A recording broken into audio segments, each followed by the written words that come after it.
Hello everyone, आज हम शुरू करेंगे बीएससी थर्ड ईयर मैथमेटिक्स। ठीक है, तो चलिए आज हम स्टार्ट करने वाले हैं मैकेनिक्स। ठीक है, मैकेनिक्स में हम स्टार्ट करेंगे आज डायनामिक्स। मैकेनिक्स का एक पार्ट है आपका। मैकेनिक्स बेसिकली दो पार्ट में डिवाइड है, एक है आपका स्टैटिक्स, दूसरा है डायनामिक्स।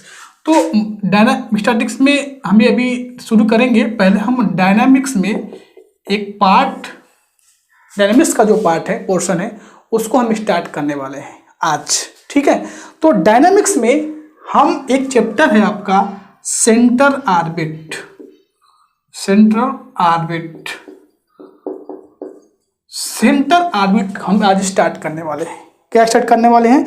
Central orbit. ठीक है, सेंटर ऑर्बिट में स्टार्ट करने से पहले कुछ बेसिक डेफिनेशन है जो आपको पता होनी चाहिए। ठीक है, चलिए शुरू करते हैं आज का लेक्चर सेंटर ऑर्बिट। और सेंटर ऑर्बिट में पहले सबसे मेन पॉइंट आता है व्हाट इज सेंटर ऑर्बिट। ठीक है, तो मान लीजिए कि हमारे पास कोई पार्टिकल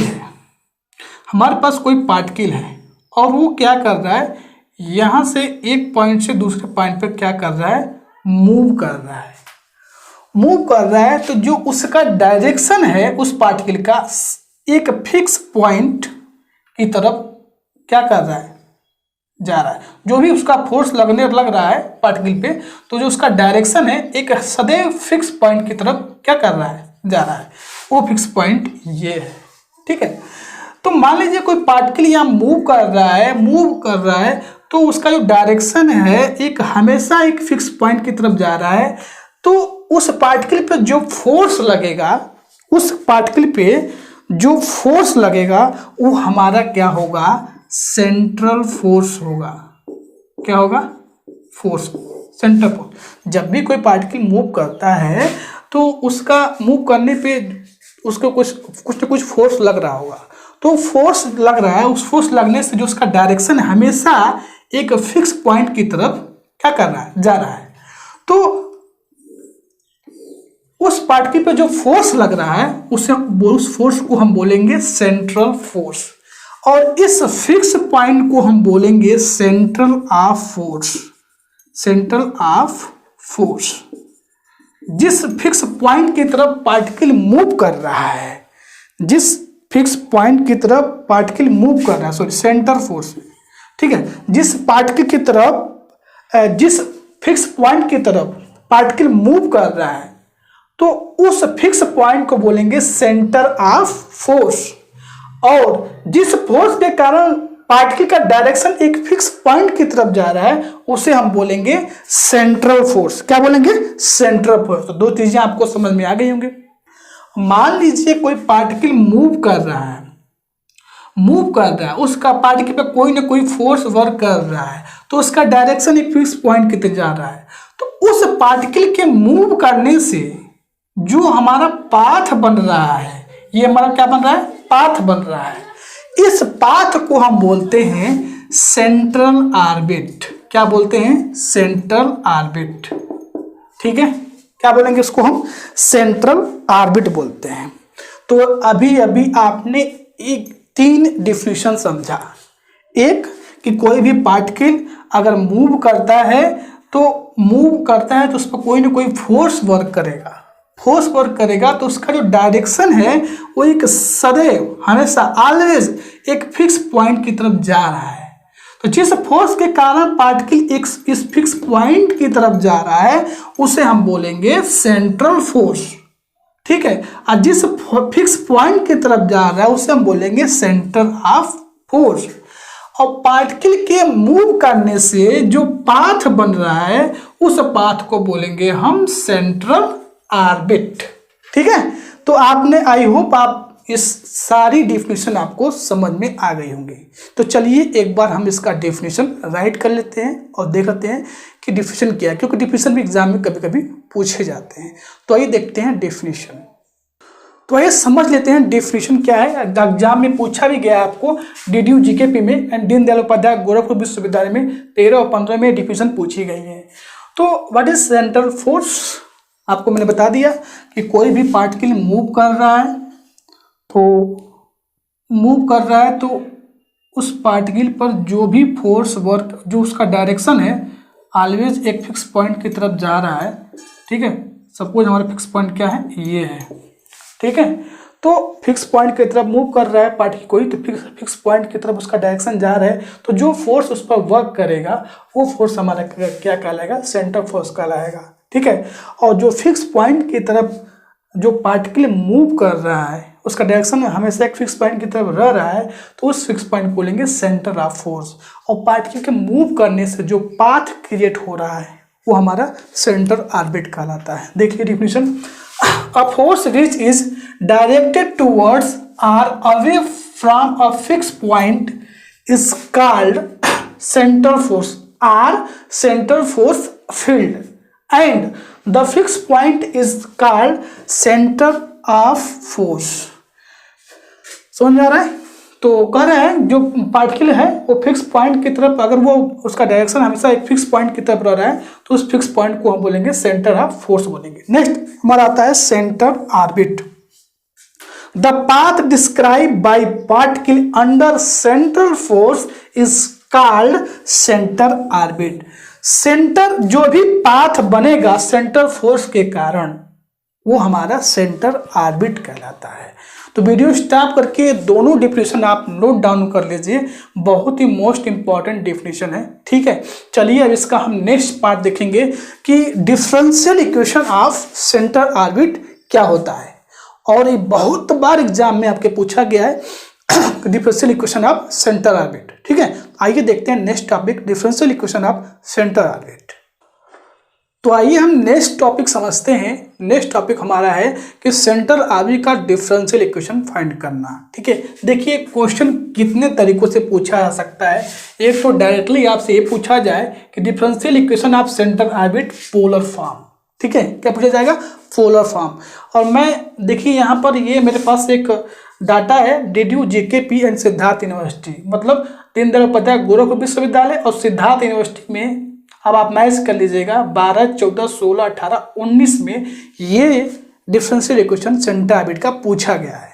तो अगर आपकी यूनिवर्सिटी में सेंटर ऑर्बिट है, चाहे आपका सेमेस्टर एग्जाम है, सेमेस्टर एग्जाम में किसी भी सेमेस्टर एग्जाम में है, तो आप इस वीडियो को देख सकते हैं। ठीक है, तो पहला टास्क ये है कि differential equation of centre orbit पूछा जा सकता है, या आपको क्वेश्चन के बेस पे अगर पूछा जाएगा तो इस तरह से पूछा जाएगा, prove that the differential equation of centre orbit is d2u divide by d theta का square plus u equal to f divide by h square into u square. हो सकता है इस f के जगह पे कुछ और दिया हो, जैसे ये f यहाँ पर एक्सेलरेशन है, क्या है, एक्सेलरेशन है, तो हो सकता है यहाँ पर एक्सेलरेशन जो भी यूज किया जाएगा तो यहाँ पर आपको बाय द वे अगर f के जगह पे p भी यूज कर सकते हैं। तो ये इस डिफरेंशियल इक्वेशन में जो f अभी बात करेंगे हम वो क्या है, एक्सेलरेशन है। तो देखिए ये डिफरेंशियल इक्वेशन को कैसे हम फाइंड करेंगे। दो चीजें आपके प्रीवियस क्लास से रिलेटेड हैं, क्या है, एक तो रेडियल एक्सेलरेशन क्या होता है और दूसरा ट्रांसवर्स एक्सेलरेशन क्या होता है। तो radial acceleration is d2r divide by dt square into minus r into d theta divide by dt का होल स्क्वायर। ये हमारा होता है आपका, इसको एक और फॉर्म में लिख सकते हैं आप, डबल डॉट का square minus r into theta dot का स्क्वायर। ठीक है, यहाँ पर 1/r transverse acceleration 1/r dy upon dt bracket में r square into d theta upon dt। तो इसको आप ऐसे भी लिख सकते हैं dy upon dt r square theta dot. ठीक है, तो इस फॉर्मेट में दो चीजें आपको थोड़ा सा इसको देखना पड़ेगा, ब्लैक में जाके आप देख लीजिए, चाहे यहीं आप इसको याद कर लीजिए। ठीक है, तो देखिए कैसे हम फाइंड करेंगे, क्या क्या हमें चाहिए, क्या क्या पता होने चाहिए। Differential equation of centre orbit polar form हम फाइंड कर रहे हैं। ठीक है, polar form, specially polar form. तो कैसे हम फाइंड करेंगे डिफरेंशियल इक्वेशन। ठीक है, मान लीजिए हमारे पास कोई पार्टिकल है, ये हमारा कोई पाथ है और पार्टिकल को हमने ले लिया यहाँ पर P। ठीक है, जिसका डायरेक्शन एक फिक्स पॉइंट किसकी तरफ है, O की तरफ है। ठीक है, और ये इसको हमने बढ़ा दिया, ये हमारा हो जाएगा OX। OX हमारा क्या है, एक इनिशियल लाइन है, क्या है, इनिशियल लाइन है। तो हालांकि हम सेंटर ऑर्बिट का डिफरेंशियल इक्वेशन फाइंड कर रहे हैं पोलर फॉर्म में। पोलर फॉर्म में जो हमारा कोऑर्डिनेट होता है आर थीटा के फॉर्म में होता है। तो अगर इस पी का इस फिक्स पॉइंट से जो इसका लेंथ है उसको हमने आर मान लिया और जो एंगल है ये अगर थीटा है, तो इस पी जो फिक्स पॉइंट हमने जो पी हमारा है जो पार्टिकल है जो मूव कर रहा था, ठीक है, तो एक फिक्स पॉइंट की तरह मूव कर रहा था, उसका कोऑर्डिनेट हो जाएगा हमारा R comma theta polar coordinate में, ठीक है। अब देखिए पार्टिकल मूव कर रहा है एक फिक्स पॉइंट की तरफ, तो उसका कोई ना कोई फोर्स वर्क कर रहा होगा, ठीक है। फोर्स के कारण ही क्या करता है, उसका डायरेक्शन एक फिक्स पॉइंट की तरफ जाता है। तो पार्टिकल का एक मास होगा और फोर्स इक्वल टू क्या होता है, मास इनटू एक्सेलरेशन। तो उस पार्टिकल का कोई ना कोई यहाँ पर मास होगा, मास तो फिक्स होगा लेकिन एक्सेलरेशन क्या होगा उसका बदलता रहेगा। तो यहाँ से अगर इस पार्टिकल का मास m है, एक्सेलरेशन उसका हम मान लेते हैं कि उसका एक्सेलरेशन मान लेते हैं f है, क्या है, f है। तो देखिए यहाँ पर पार्टिकल जब मूव करेगा तो वो रेडियल वेक्टर के नहीं रेडियस वेक्टर के अलोंग, अगर ये पार्टिकल इधर मूव करता तो उसका एक्सेलरेशन क्या अलोंग नहीं जा रहा है ना, वो पार्टिकल एक फिक्स पॉइंट की तरफ आ रहा है। तो इस रेडियस वेक्टर के अपोजिट डायरेक्शन में क्या कर रहा है, उसका डायरेक्शन क्या है, अपोजिट डायरेक्शन में। तो उसका एक्सेलरेशन अगर f है तो रेडियस वेक्टर के अपोजिट डायरेक्शन में काम कर रहा है। तो रेडियल वेक्टर के अलोंग जो एक्सेलरेशन हमारा वर्क करता है उसे हम बोलते हैं रेडियल एक्सेलरेशन। क्या करता है, रेडियल एक्सेलरेशन हो जाएगा। यानी इस पार्टिकल का जो एक्सेलरेशन है वो अगर f है तो ये एक अपोजिट डायरेक्शन, क्योंकि अगर इस साइड मतलब इसका डायरेक्शन रेडियस वेक्टर के अलोंग होता तो ये एक्सेलरेशन इधर वर्क करता, लेकिन इसके अपोजिट साइड से। तो देखिए रेडियल वेक्टर के अलोंग जो हमारा एक्सेलरेशन होगा वो हमारा रेडियल एक्सेलरेशन होगा। तो रेडियल एक्सेलरेशन जो है इसका अपोजिट वर्क कर रहा है, तो इसका रेडियल एक्सेलरेशन जो हो जाएगा माइनस एफ हो जाएगा। क्या हो जाएगा, माइनस एफ हो जाएगा। अब दूसरा इसमें आता है कि रेडियल एक्सेलरेशन के जस्ट परपेंडिकुलर जो हमारा एक्सेलरेशन वर्क करता है वो हमारा होता है क्या, वो हमारा होता है ट्रांसवर्स एक्सेलरेशन। तो यहाँ पर ट्रांसवर्स एक्सेलरेशन जो है आपका क्या है, जीरो है। क्या है, जीरो है। तो इन्हीं दो रेडियल एक्सेलरेशन और ट्रांसवर्स एक्सेलरेशन का हम यूज करके हम ये डिफरेंशियल इक्वेशन लाएंगे। यही से आपको डिफरेंशियल इक्वेशन फाइंड करना है। कोई पार्टिकल मूव कर रहा है, ठीक है, उसका डायरेक्शन एक फिक्स पॉइंट ओ की तरफ है। मान लेते हैं पार्टिकल क्या है, यहाँ पर पी है और ये हमारा रेडियस वेक्टर है जिसका लेंथ क्या हो जाएगा, आर हो जाएगा। और यहाँ पर एंगल जो फॉर्म कर रहा है थीटा है, तो पी का कोऑर्डिनेट क्या हो जाएगा, आर का थीटा हो जाएगा। अब रेडियस वेक्टर के जस्ट अलोंग नहीं, उसके अपोजिट ये क्या कर रहा है, उसका एक्सेलरेशन काम कर रहा है। तो यहाँ से रेडियल एक्सेलरेशन जो हो जाएगा माइनस एफ हो जाएगा।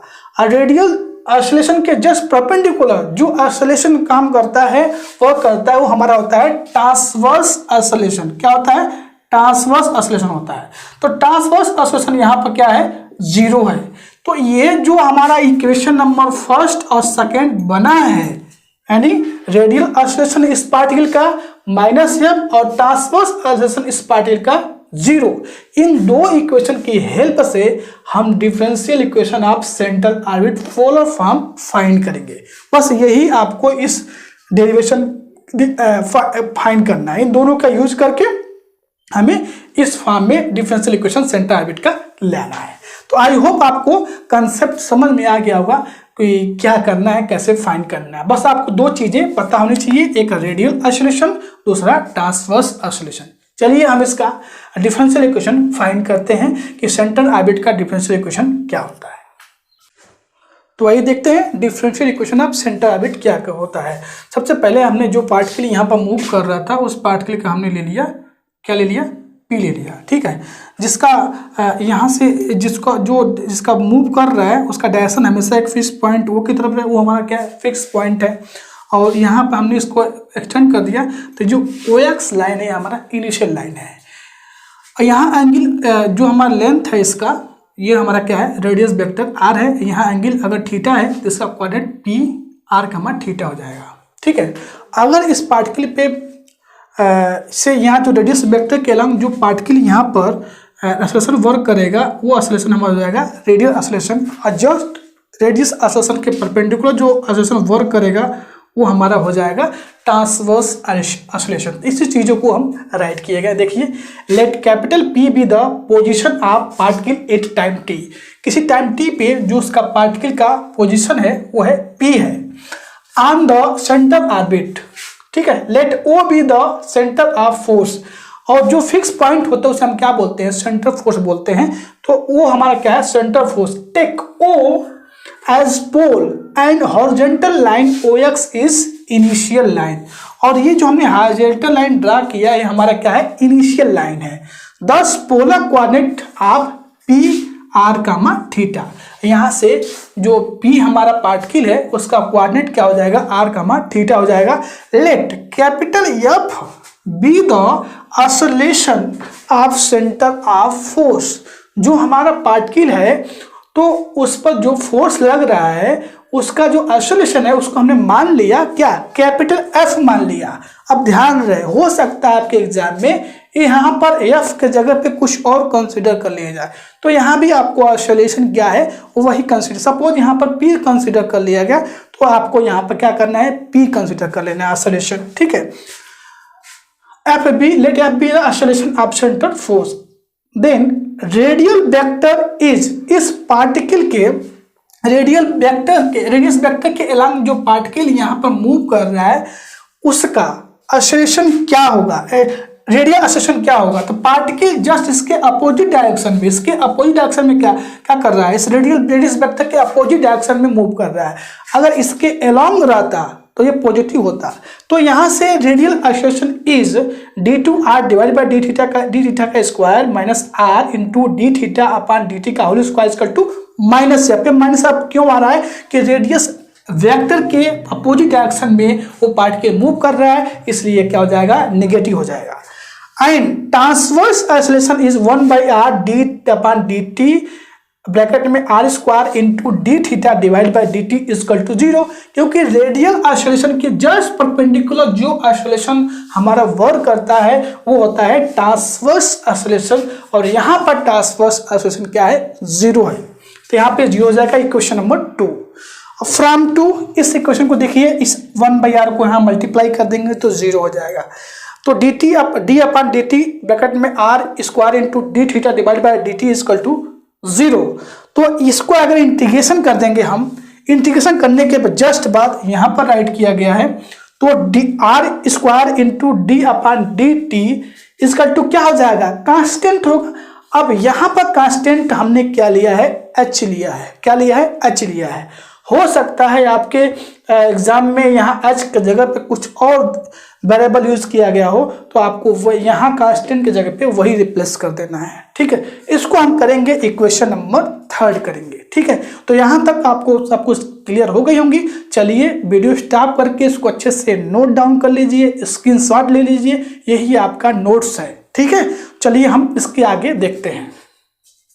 तो ये नेक्स्ट इसमें देखते हैं। नेक्स्ट हमारे क्वेश्चन 3 तक हम आ गए थे, R square into D upon D theta upon D T is equal to constant हमने एज्यूम किया था, एच एज्यूम किया था, और इसको हमने मान लिया था क्वेश्चन नंबर 3।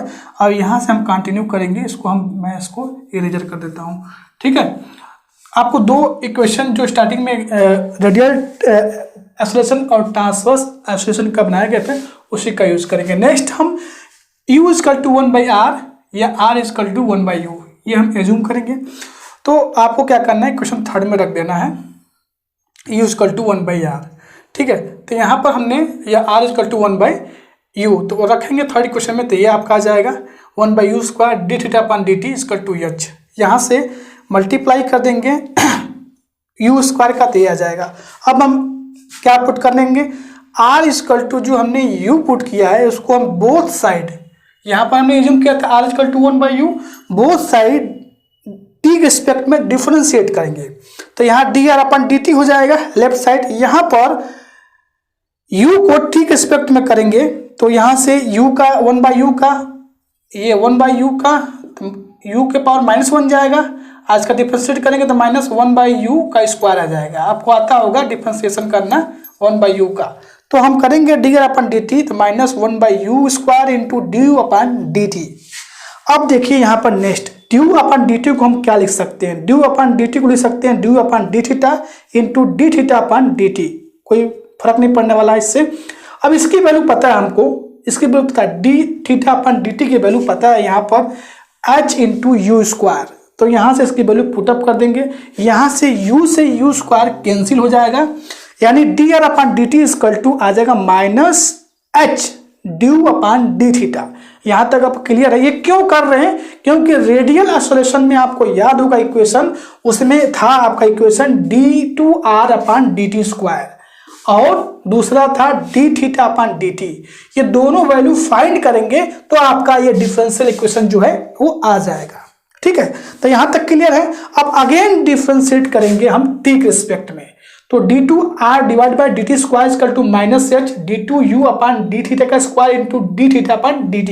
क्योंकि यहाँ पर थीटा के रिस्पेक्ट में नहीं है तो हम कर रहे हैं डिफरेंशिएट, तो थीटा को एक बार t के रिस्पेक्ट में कर देंगे। यहाँ पर अगेन इसकी वैल्यू पता है आपको, dθ/dt की वैल्यू पता है h इंटू यू स्क्वायर। तो यहाँ पुट अप कर दीजिए, यहाँ से देखिए d2r/dt dt का स्क्वायर इक्वल टू -h का स्क्वायर u का स्क्वायर, ये वैल्यू आ जाएगी। अब फाइनली हमारे जो ये टास्क था इसका वैल्यू फाइंड करना, और ये तो ऑलरेडी निकल चुका है। अब आपको क्या करना है, पुटिंग द वैल्यू dθ/dt ये वैल्यू और d2r/dt का स्क्वायर इक्वेशन फर्स्ट में जो आपका रेडियल एक्सेलरेशन का इक्वेशन बनाया गया था, जो -f आया था, ठीक है, वो वैल्यू में आपको क्या करना है, पुट कर देना है। तो सिंपल आपने पुट करने पे कुछ इस तरह से आ जाएगा, यहां से माइनस माइनस कैंसिल हो जाएगा, h square into U square d2u/dθ का square equal to 1/u h square u के पावर 4 इक्वल टू f। अब यहां से क्या कर देंगे, यहां से आप h स्क्वायर और u स्क्वायर से डिवाइड कर देंगे, तो ये हमारा फाइनली इक्वेशन मिल जाएगा d2u/dθ का square plus u equal to f by h square into U square.